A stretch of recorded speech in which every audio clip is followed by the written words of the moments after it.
state bidding process is not going through the normal city process. And I appreciate Mr. Foley for doing some extra duty and trying to solicit some pricing from other vendors. But I still feel that being an item this large should go through the normal bidding process and not have it there. But at the same token, I'm not one to sit there and ignore the fact that more time could be a problem on this particular level. I just hope the department council, moving forward, takes these items in the stride they should be taken of, and these items need to go out to bid before even somebody knocking on the chairperson's door and saying, can we take care of this?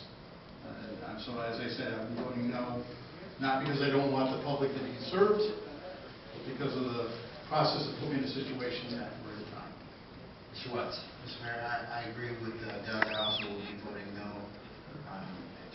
I've said this in the past, even though it was, I guess, put out to bed by the state, we have an obligation here in the cities to make sure that that it is, put out by the city.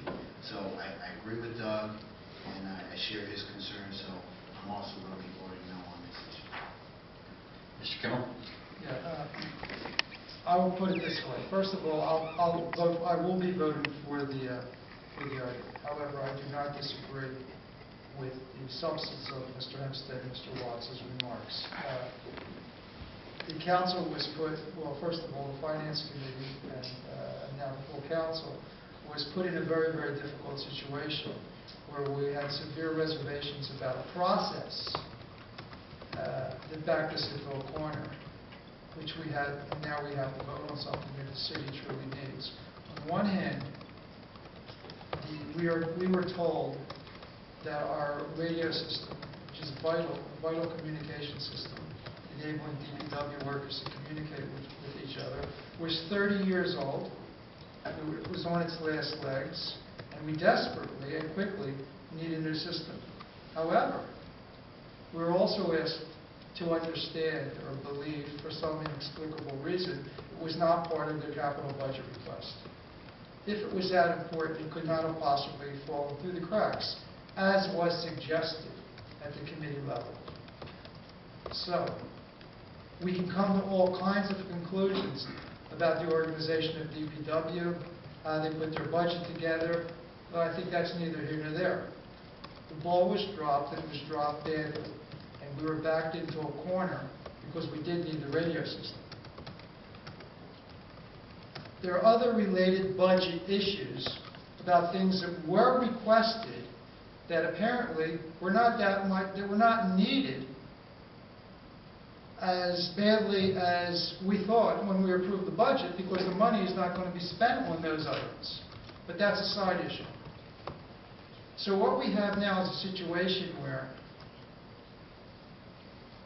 this is really kind of like a hybrid no-bid contract. The state generally has a bidding process where vendors get on an approved list, and a lot of municipalities work from those lists. However, the state has to deal with everything under the sun, and municipalities generally do better when they can actually go out to bid and spend the time tailoring the bid packages to their own needs. However, in this case, it looks as if, because of the work of our purchasing agent, Gerald Foley, that it's not that bad a deal for the city. The point is, it's really not a process that any of us liked. But on the other hand, our DPW workers in the city needs the radios. And they need it before the weather turns in the late autumn. So what do? If we go out to bid, we have to go through all of the state guidelines, our own guidelines. It'll take maybe another month or 6 weeks. I'm not sure the details. Longer than this will take. And that's something that could hurt the city, and we don't want to do that.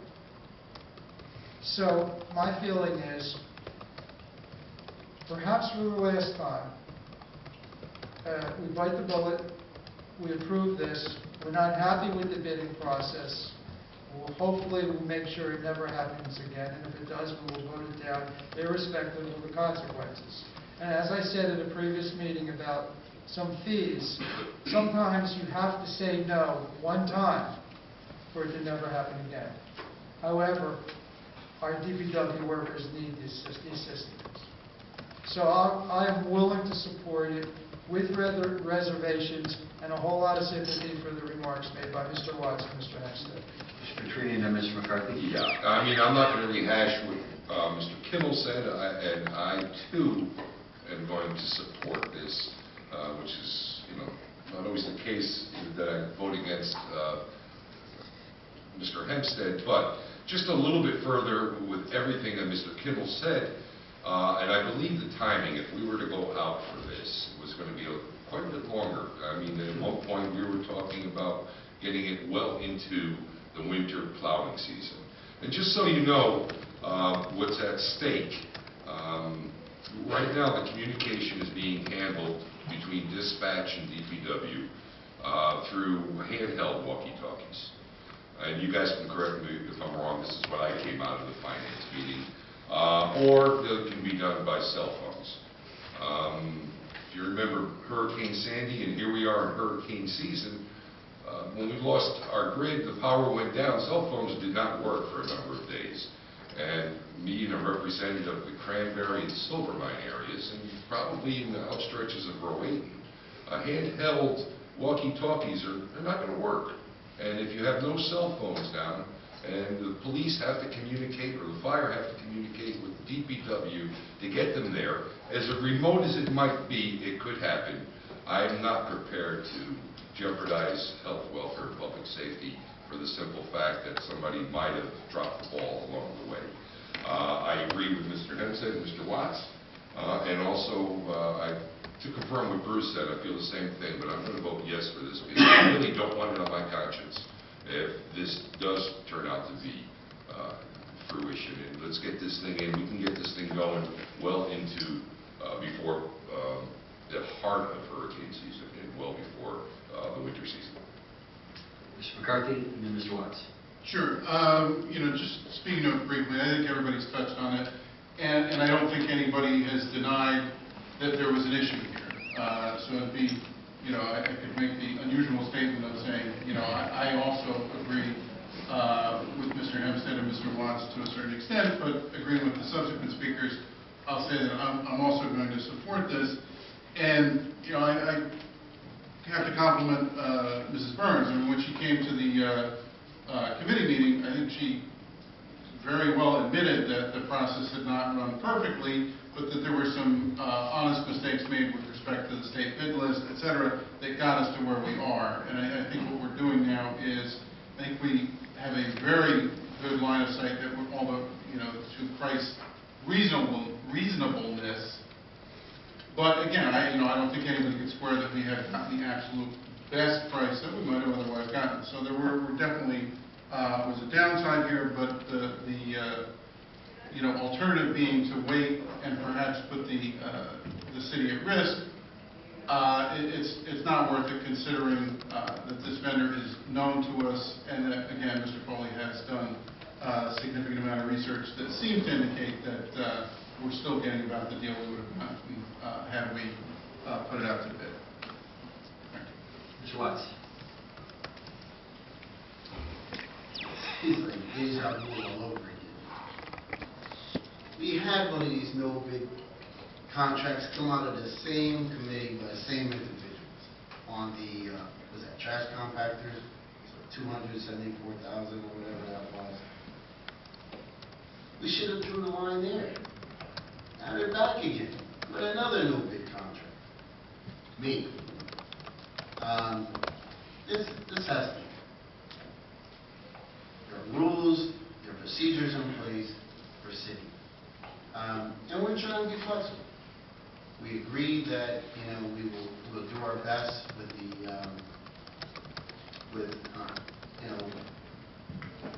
trying to be reasonable. But I think that Doug is making a great point here, that we don't know if this is the best thing for the city. And I just think that we need to draw the line on it right here, right now. Because if we vote for it, yeah, we'll see some more of this stuff. And we always present the worst-case scenarios when we're trying to pass them. Oh, God forbid, if something happens, I don't want that on my conscience. Regardless, it is wrong. We have policies and procedures in place that we don't allow no big contracts to take place.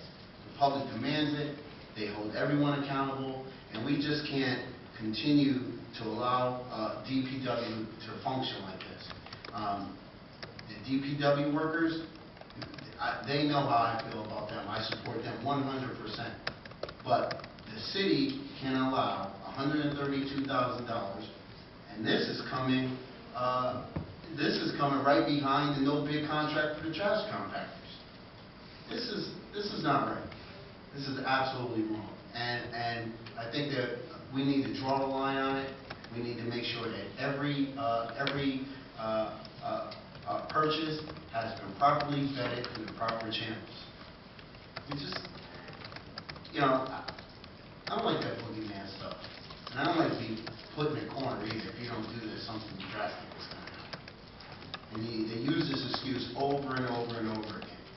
And the public demands that when this money goes out, that it has been checked.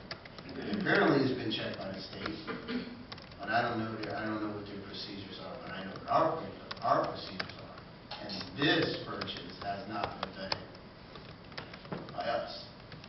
So therefore, we have to draw the line on it. I don't want to say, I'm hopeful that I don't see any more of this no big contract stuff. The rest of the council, as long as I'm on the council, because it's not right. Obviously, we need these radios, and we should provide them radios, but it has to be done with the right procedure. There's a million and one ways to get somewhere, but taking the shortcut is not always the right thing to do. And this clearly seems like a shortcut for $132,000. And for that, I have to stand with Doug on this one, and any other colleagues to say we have drawn the line and no big contract, because it stinks. So, Any other comments? Seeing none, take the vote. Maybe a roll call. Roll call vote, please. Mr. Bonaparte?